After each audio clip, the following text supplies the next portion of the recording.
যেখানে আকাশ ছুঁয়ে দেখে পাহাড়, যেখানে নীল জলরাশি আর শান্ত হাওয়া মিলে তৈরি হয় এক স্বপ্নের জগৎ।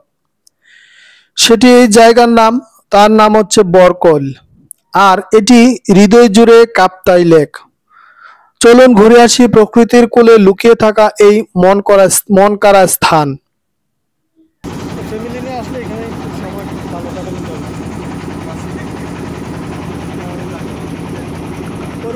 রাঙামাটির দক্ষিণ ও পূর্ব অংশে অবস্থিত বরকল উপজেলা শান্ত ও তুলনামূলক কম জনবসতিপূর্ণ এই এলাকা কাপ্তাই হ্রদের নীল জল আর সবুজ পাহাড়ে ঘেরা। বরকল পৌঁছতে হয় আপনি লঞ্চ, স্পিডবোট অথবা পাহাড়ি সড়ক পথে। যারা প্রকৃতি ভালোবাসেন তাদের জন্য বরকল এক অপ্রকাশিত রত্ন।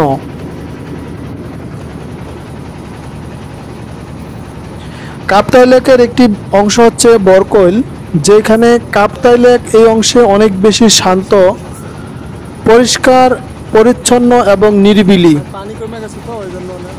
আর কাপ্তাই লেকের এই বরকল এলাকায় থেকে আপনি দেখতে পাবেন হৃদয়ের সেই বিশালতা, যেন চারিদিকে পাহাড় বন্দি এক সাগর। নৌকা করে ঘুরতে ঘুরতে দেখা যায় বন্য পাখি, জেলে নৌকা আর তাদের জীবনধারা।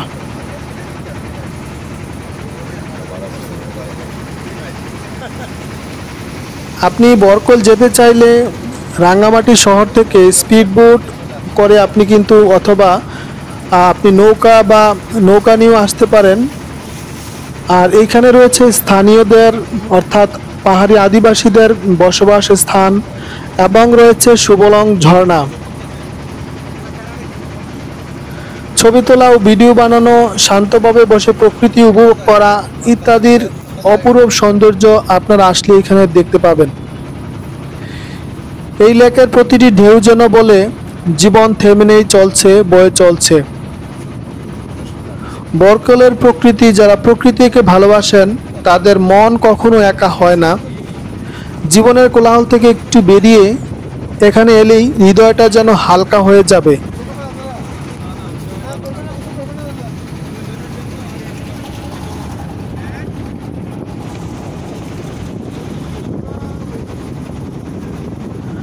এই অপরূপ দৃশ্য দেখতে হলে আপনাকে চলে আসতে হবে রাঙামাটির সেই কাপ্তাই লেকের বরকল উপজেলার সুবলং ঝর্ণা যাওয়ার পথেই কিন্তু এই দৃশ্যগুলো চোখে পড়বে আপনার।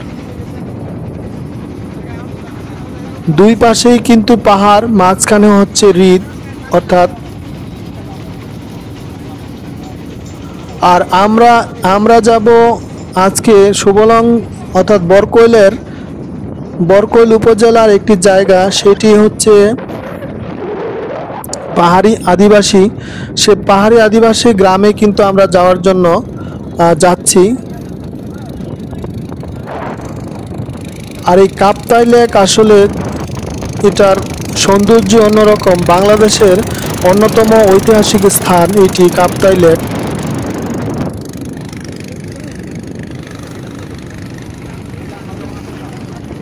কাপ্তাই লেক শুধু একটি হ্রদ নয়, এটি প্রকৃতির প্রতিচ্ছবি। আর বরকল তার সবচেয়ে শান্ত, সবচেয়ে নির্মল রূপ। আপনি যদি প্রকৃতি ভালোবাসেন, বরকল আপনার জন্য আপন করে নেবে।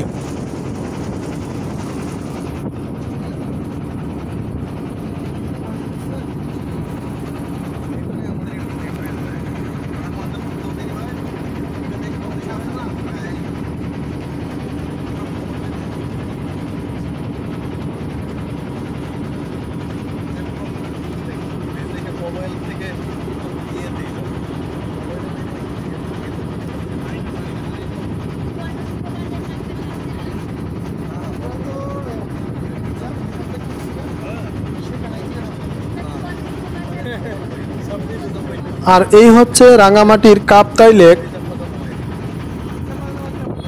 যেখানে পাহাড় ছুঁয়েছে আকাশকে, আর শান্ত পাহাড় ছুঁয়েছে আকাশকে, আর শান্ত জলরাশি বলে গল্প, সেটি হচ্ছে রাঙামাটির কাপ্তাই লেক। আর আজ আমরা সারাদিন ঘুরে ঘুরে দেখছি কাপ্তাই লেকের কৃত্রিম লেকের অপরূপ সৌন্দর্য। যেখানে প্রকৃতি কথা বলে নীরব শব্দে, আর প্রতিটি ঢেউয়ে আছে এক অফুরন্ত গল্প। আপনি যদি এই কাপ্তাই লেকে যেতে চান তাহলে আপনাকে অবশ্যই রাঙামাটি চলে আসতে হবে, যেটি চট্টগ্রাম বিভাগে অবস্থিত। ঢাকা এবং চট্টগ্রাম থেকে সরাসরি বাসে কিন্তু আপনি রাঙামাটি শহরে এসে পৌঁছাতে পারেন। আপনি যদি ঢাকা থেকে রাঙামাটি যান সেক্ষেত্রে আপনি সময় লাগবে 8 থেকে 9 ঘন্টা, বাসে করে যেতে হবে। আপনি রাতের বাসে চলে আসতে পারেন রাঙামাটি। সকালবেলা নৌকা বা স্পিডবোট ভাড়া করে সারাদিন ঘুরতে পারেন রাঙামাটির বিভিন্ন দর্শনীয় স্থানগুলো। বাংলাদেশের ঐতিহাসিক সৌন্দর্যমণ্ডিত জায়গাগুলোর অন্যতম হচ্ছে রাঙামাটির সেই কাপ্তাই লেক। তো রাঙামাটিতে শুধু কাপ্তাই লেক নয়, এইখানে রয়েছে বিখ্যাত ঝুলন্ত ব্রিজ, রয়েছে চাকমা রাজার বাড়ি এবং রয়েছে বৌদ্ধ বিহার। আর লেকের সৌন্দর্য দেখতে হলে আপনাকে স্পিডবোট অথবা নৌকা ভাড়া করে আসতে হবে লেক দেখার জন্য। আমরা গিয়েছিলাম সুবলং ঝর্ণা দেখার জন্য, সুবলং ঝর্ণা দেখেছি। এখন আমরা যাব সেই আদিবাসীদের বাড়িতে, যেখানে আদিবাসীদের জীবনযাত্রা এবং আদিবাসীদের তাদের পোশাক আশাক ইত্যাদি সম্পর্কে আপনাদের দেখানোর চেষ্টা করব। আমরা চলে এসেছি আমাদের গন্তব্যর ঘাটে।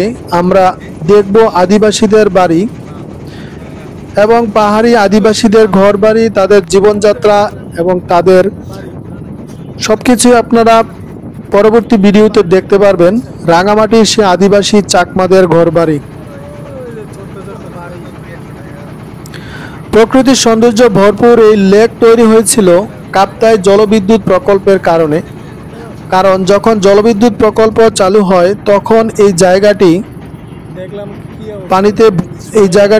পানি তখন আটকে যায়, আর সেখান থেকে তৈরি হয় কাপ্তাই লেক।